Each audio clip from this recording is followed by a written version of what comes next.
200 Apache warriors don't just ride through the night for nothing. They come for blood, for justice, or for something the world has no word for. And Eli Mercer was about to find out which one it was. The wind that morning had a strange taste, part dust, part omen. Out on the high plains between Fort Stockton and the endless horizon, Eli was fixing a busted water trough when he first saw her. A small figure stumbling across the sun-baked land, half silhouette, half mirage. For a moment he thought it was a coyote limping through the heat shimmer, until the shape collapsed face first into the dirt near his corral. He dropped his tools and ran. The girl couldn't have been older than 9. Her skin was cracked from the sun, her lips split and dry. Torn buckskin hung off her shoulders, and her small body trembled with every breath. She was more ghost than flesh, but when her eyes opened, they burned with something wild, terrified, and alive. Most men in these parts would have done the practical thing. Leave her where she fell, or worse. An Apache child showing up alone near a settler's land? That was bad luck. It meant trouble was close behind. But Eli Mercer had never been the practical kind. He knelt beside her, pulled the canteen from his belt, and poured a little water against her lips. She flinched at first, then drank greedily, coughing between gulps. Her hands were raw, her fingernails torn, and when Eli tried to lift her, she whispered something in Apache too faint to catch, but full of fear. "Easy now," he murmured, not sure she understood a word. "You're safe." But even as he said it, he knew it was a lie. No one was ever truly safe out here, not a cowboy, not a child, not even a man with a good heart. The West had its own rules, and mercy was often the quickest way to get yourself killed. Still, as Eli carried her toward his small cabin, her head resting against his chest, he felt a weight heavier than her fragile frame, the feeling that fate itself had just stepped onto his land, wearing the face of a starving Apache girl. Eli Mercer had lived most of his 36 years under skies that never forgave and winds that carried the scent of old battles. His ranch sat between a dried-up creek and a ridge of red rock, far from anything resembling civilization. Folks in town called it Mercer's End, half joke, half warning, because it was the last patch of land before the desert swallowed everything. He'd built it with his own hands after leaving the cavalry years ago, tired of taking orders, tired of burying men whose names no one remembered. Out here, he could breathe. The silence of the plains, the creak of the windmill, the distant cry of a hawk, these were the only companions he trusted. Inside his cabin, the air smelled faintly of pine and gun oil. He laid the girl on his bed, wrapped her in a wool blanket, and watched her chest rise and fall like a dying ember refusing to fade. The Apache tongue was foreign to him, but the look in her eyes when she woke said, enough. Hunger. Fear. And something deeper, a warning. He fetched the last of his stew from the iron pot, warmed it over the fire, and set it before her. She hesitated, glancing toward the window as if expecting someone to burst in. Then, trembling, she began to eat. For a long while, the only sound was the soft clink of the spoon against the tin bowl. Eli sat across from her, thinking about the stories he'd heard. Raids near the Pecos River. A trader's wife taken hostage. Retaliations that left entire homesteads burning. The line between justice and vengeance had blurred out here long ago, and Eli knew better than to cross it. Still, when he looked at that child, all he saw was his own daughter, the one he'd buried 5 winters ago after the fever took her. Maybe that was why he didn't think twice before helping the girl. Maybe that was why, even as dread clawed at his chest, he told himself he'd do it again. He didn't know her name yet, but she carried something that made his stomach twist, a small leather pouch tied around her neck, embroidered with beads and turquoise. He'd seen that pattern once before, hanging from the saddle of Chief Ironcloud himself, the most feared Apache leader from the mountains beyond the Rio Grande. Eli's pulse slowed. If she was kin to that man, then the wind already carried his death warrant. Outside, the horizon bled orange as the sun sank low. Coyotes began to howl in the distance, and the world seemed to hold its breath. Eli stepped onto his porch, the wood creaking beneath his boots.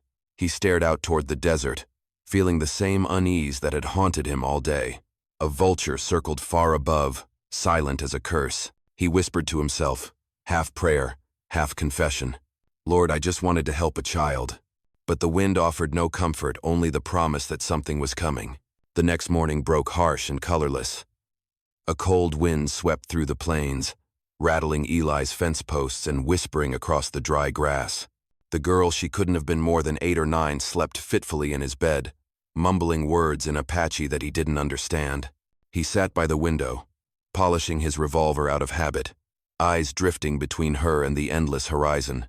When the first echo of hoofbeats rolled in from the east, his heart sank. 3 riders, moving fast. Even from a distance, he could tell who they were, neighbors from town. Clay Benton, Sheriff Harlan Briggs, and the preacher, old Reverend Pike. Men who believed in order, but only when it benefited them. By the time they reached his gate, dust had coated their faces and suspicion already clouded their eyes.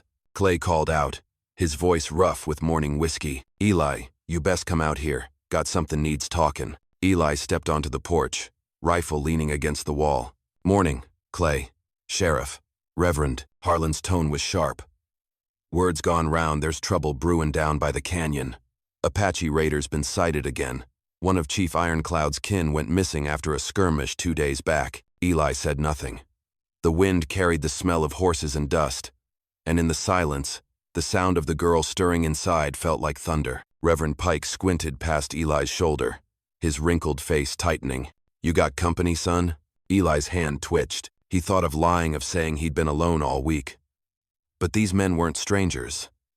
They'd helped him raise the barn after a storm last spring. They'd shared whiskey by the fire, swapped stories of cattle and grief. He couldn't bring himself to lie. "There's a girl inside," he said finally. "Apache, I reckon. Found her near the creek yesterday. She was half dead." Clay spat into the dirt. "You've lost your damn mind." The sheriff's hand drifted to his revolver. "You realize what this looks like, don't you? Ironclad's people think one of us took her. If they track her here, we'll all be dead before sundown." Eli looked back toward the cabin, where a faint cough came from within. "I couldn't just let her die out there." The Reverend sighed, his voice low and sad. "Mercy's a fine thing, Eli. But mercy's dangerous when the world's looking for a reason to burn." The sheriff swung into his saddle. "I'll ride to town. Warn the others. Get her back to her people before they find you first." Eli frowned. "She can barely stand." "Then pray she finds her strength quick," the sheriff said, turning his horse. "Because if Ironclad thinks you took her, there won't be enough prayers in Texas to save you." As the 3 men rode away, their dust hung in the air like a curse. Eli stood on the porch, staring at the girl through the cabin door. She looked small beneath his blanket, but her eyes were open now, following him, wide, watchful, and ancient. Somewhere far off, a drum began to beat. Slow, steady, too rhythmic to be wind. Eli felt the sound in his bones before he heard it in his ears. The Apache were coming. The drums grew louder as the sun bled out behind the mountains. By twilight, the sound had turned into a heartbeat that seemed to shake the very air. Eli's horses were restless in their pen, snorting and pacing. Every instinct he had screamed at him to saddle up and run. But where would he go? Every direction led deeper into Apache land. Inside the cabin, the girl sat upright now, eyes wide, listening. When the first wolf call echoed from the hills, she flinched, clutching the small pouch around her neck. Eli crouched beside her, trying to sound calm. "They're your people, ain't they?" She nodded, trembling. Her small fingers opened and closed, counting in the air 10, 20, 30, until Eli realized what she was showing him. 200. His stomach turned to lead. He stood, grabbed his rifle, and checked the window. Out beyond the pasture, shadows were moving, riders on horseback, gliding through the moonlight like ghosts. They fanned out in silence, surrounding the cabin in a perfect half-circle, each one painted in war colors that shimmered faintly under the pale light. Eli's throat went dry. He looked back at the girl.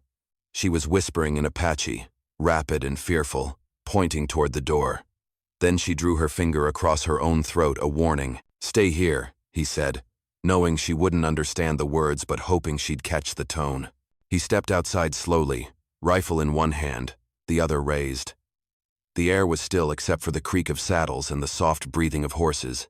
Then a voice came from the dark, deep and commanding, the kind of voice that didn't ask twice. "White man, you have something that belongs to us. Send her out, and perhaps you will live to see the dawn." Eli's pulse hammered. Chief Ironcloud. He'd never met the man, but every story he'd heard about him had the same ending. None who crossed him survived. Ellie took a single step forward. She came to me starving, half dead. I only helped her. A murmur rippled through the warrior's disbelief, maybe anger. Ironcloud's reply was measured, cold as a winter blade. You knew who she was. You saw the beads she carried, and still, you kept her. I was gonna take her back in the morning. She was too weak to ride. The silence that followed was unbearable. Then the sound of 100 bows being drawn filled the air, a dry, whispering hiss that sounded like death itself. Eli lifted both hands higher. He never meant harm, but even as he spoke, he felt the truth clawing at him. Words meant nothing out here. Only proof. Only deeds. And if he didn't find a way to show the truth in the next few heartbeats, the West would claim him like it had claimed so many before. Then the girl's voice rang out behind him, a soft, trembling cry. She had stepped into the doorway, her small form glowing in the firelight. The warriors tensed, but she spoke rapidly in Apache, pointing to Eli, to herself, then to the sky. Her voice broke, but she kept talking, tears cutting through the dirt on her face. Ironcloud dismounted, his eyes burning through the darkness. He walked toward her, every step slow and deliberate. When he reached her, he knelt, brushed the dust from her hair, and pulled her close. For a moment, Eli thought it was over, that the reunion would calm the fury. But then Ironcloud's expression hardened again. He looked past his daughter to Eli. You fed her, he said in rough English. You gave her water. But you kept her when you knew she was mine. Ellie's voice came out low, steady. She'd have died before morning. I couldn't let that happen. Ironcloud studied him in silence, eyes like stone. Then he raised one hand. 100 bows were drawn again. The sound was like the world inhaling before it killed you. Prove your words, the chief said quietly. Or die where you stand. Eli's breath came shallow. His mind raced for something, anything. Proof that mercy wasn't a trick. Then he remembered the scrap of buckskin he'd found caught on his fence, still stained with dried blood. He reached slowly into his coat pocket, pulled it out, and held it toward Ironcloud. This was torn from her dress when I found her. I kept it because I figured you'd want it back. The chief took it, studied the stitching. Recognition flickered in his eyes. The tension broke slightly, but not enough. She came to me, Eli said, voice trembling but firming with each word. I carried her to my home, gave her food, my blanket. I asked for nothing. The girl tugged on her father's sleeve, speaking again, louder this time. She pointed at Eli, then to the chair inside, the empty bowl, the fire. Ironcloud motioned for Eli to follow. Together they stepped into the cabin, where the warmth of the hearth met the cold night air. The girl gestured to where she'd slept, mimed eating, then smiled weakly at Eli. The chief's gaze fell on the small photo frame beside the fire, a faded tintype of a woman and child. Your family, he said. Eli nodded. Fever took them years ago. Maybe that's why I couldn't turn her away. Ironcloud's jaw tightened. Outside, the warriors shifted restlessly, waiting for a signal. My people came here for justice, he said. They will not leave with only words. Then what do you want? A lesson, perhaps? Or a price? Eli's heart pounded as he realized that saving the girl had been the easy part. Surviving her father's judgment, that was the real fight. The standoff broke the night into fragments of breath and silence. Outside, the Apache warriors waited like statues carved from moonlight, their horses pawing at the ground, impatient for justice. Inside, the fire snapped softly between the two men who stood on opposite sides of the same wound, one carved by blood, the other by mercy. Ironcloud stared at the photograph again, the flickering flame reflecting in his eyes. You have lost children, he said quietly. Eli's throat tightened. A girl, and her mother. Fever took them. Nothing I could do. The chief nodded once, slow, thoughtful. I have lost brothers to men who wear your skin. I have burned for them ever since. Tonight my people burn for me. Eli could feel the weight of 200 hearts outside, beating for vengeance. If I die here, will it bring them back? He asked softly. Ironcloud's eyes rose to meet his, hard as stone, yet burdened with something older than hate. No, he said, but it will make them believe justice still lives. The girl suddenly stood, Her small shadow trembled across the floorboards. She spoke quickly, her words sharp with fear, then defiant. She pointed to Eli, to the empty bowl, to the bed where she had slept. Her father listened without a word. Then she turned toward the door and shouted in Apache, her voice slicing through the night like a blade of light. The warriors fell silent. Ironclad frowned. He called out to her in their language, but she didn't stop. She stepped outside, bare feet on the cold dirt, her tiny frame outlined by firelight from the cabin. She pointed to the circle of warriors around them, then to Eli standing in the doorway. Eli couldn't understand her words, but he could feel their power. Every sentence struck like thunder, and with each one, the crowd shifted, the anger in their faces bending into confusion, then into something that looked like shame. Ironclad followed her out, his expression unreadable. "She says you fed her when she was dying," he translated softly. "She says you gave her warmth, asked nothing. She says that when she looked into your eyes, she saw her brother, not her enemy." The air trembled with quiet. A warrior near the front, younger, fierce, raised his spear and shouted something. Eli recognized the word, wasichu, the curse for white men. The others echoed it, low and dangerous. Before Ironclad could reply, the girl turned on the young warrior and yelled something that made even the wind pause. Her voice cracked but carried through the ranks like lightning tearing across the plains. Ironclad's voice dropped to a whisper as he translated. "She is asking him if he has children. She is asking what he would pray for if his own daughter lay dying in the wilderness." The young warrior's spear faltered. He muttered a few words, then stepped back, shame heavy on his face. Still trembling, the girl faced the entire war party and continued. Tears streaked her cheeks, but her voice grew stronger. "She is saying," Ironclad continued, "that punishing mercy makes us no better than those who kill without thought. She says if we destroy compassion, we destroy what the spirits gave us to rise above beasts."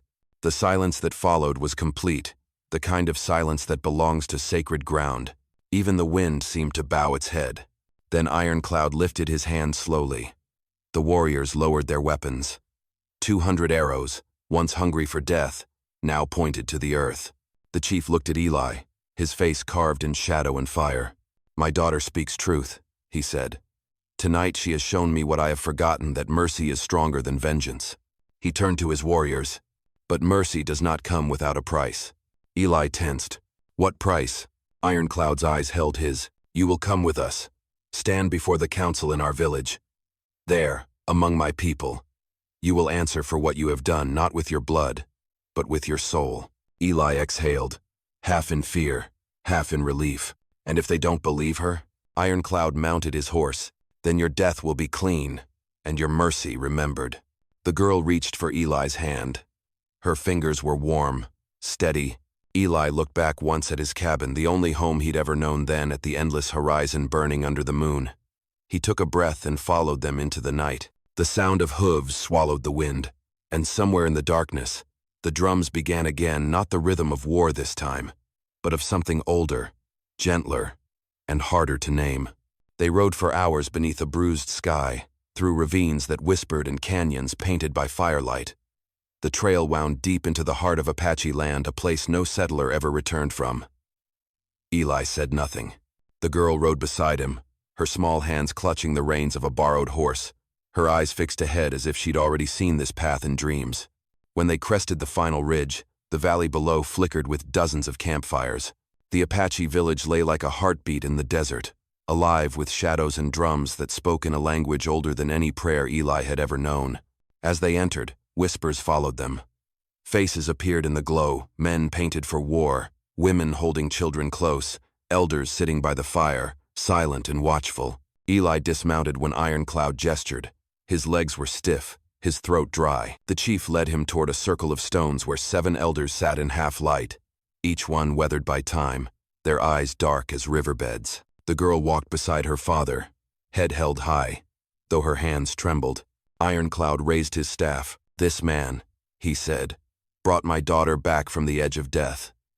But he also crossed into the land between blood and mercy. The spirits demand we judge whether his kindness was truth or disguise." The eldest of the 7 elders spoke, his voice gravel deep. "We have seen too many men with pale faces bring death in the name of mercy. Let the girl speak. The child stepped forward. Her voice, small but clear, carried across the fire. She spoke of hunger, of sun and dust, of how she had fallen near death until Eli lifted her from the earth. She told them about the bowl of stew, the blanket, the picture of the lost family on the cabin table. She told them that this man's heart had been carved open by grief, and in that emptiness he had found room for compassion. Her words fell like seeds in soil no one believed could grow anything again. When she finished, the warriors murmured among themselves. Broken Arrow, the fierce young fighter who'd challenged Ironcloud before, rose to speak.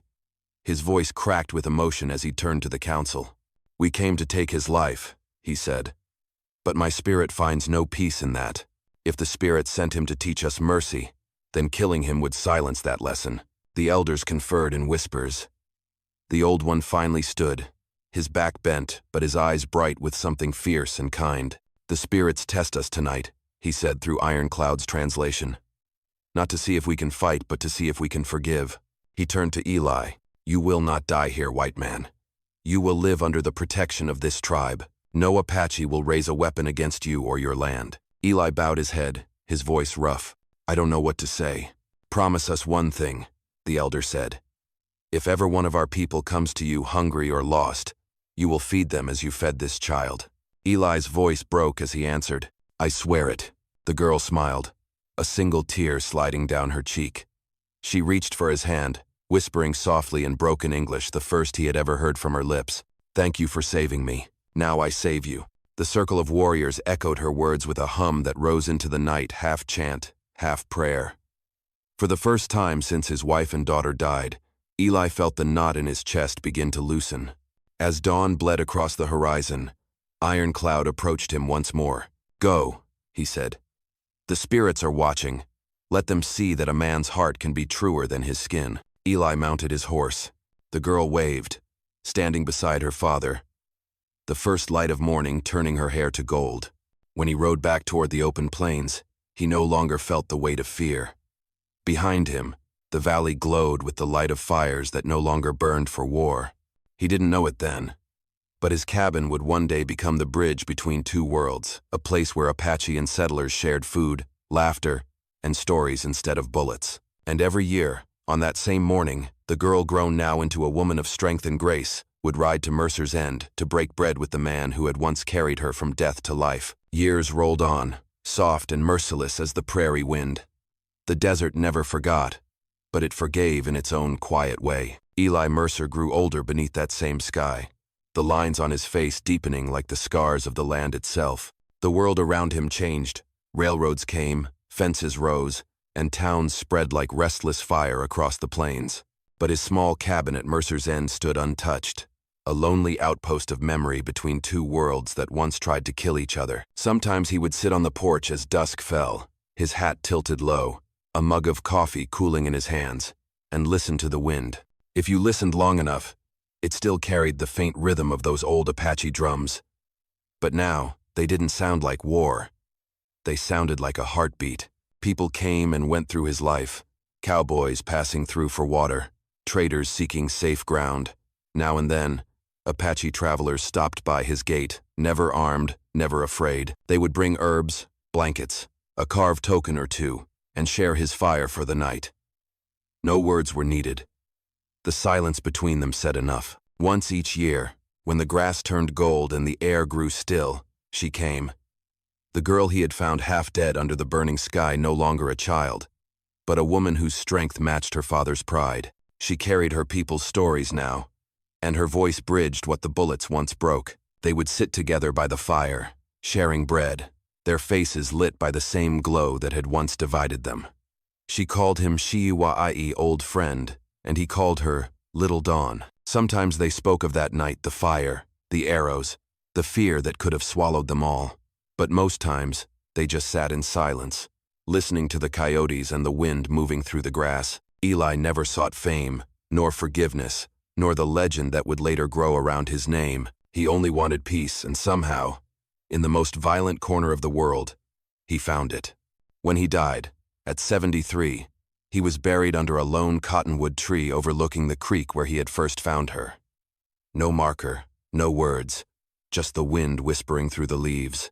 A few moons later, a small band of Apache came to the site. Among them was little Dawn. She knelt beside his grave, laid a bundle of sage and wildflowers upon it, and whispered something in her tongue that no one translated. Then she turned to the horizon where the sun sank slow and red behind the mountains and smiled through tears. Because in the end, one cowboy's act of mercy had changed more than a war. It had changed the story the land told about itself. And when the wind swept across Mercer's End at night, it carried not the cry of ghosts, but a song low, eternal, and forgiving about a man who fed a dying child, and in doing so, fed the soul of the West itself.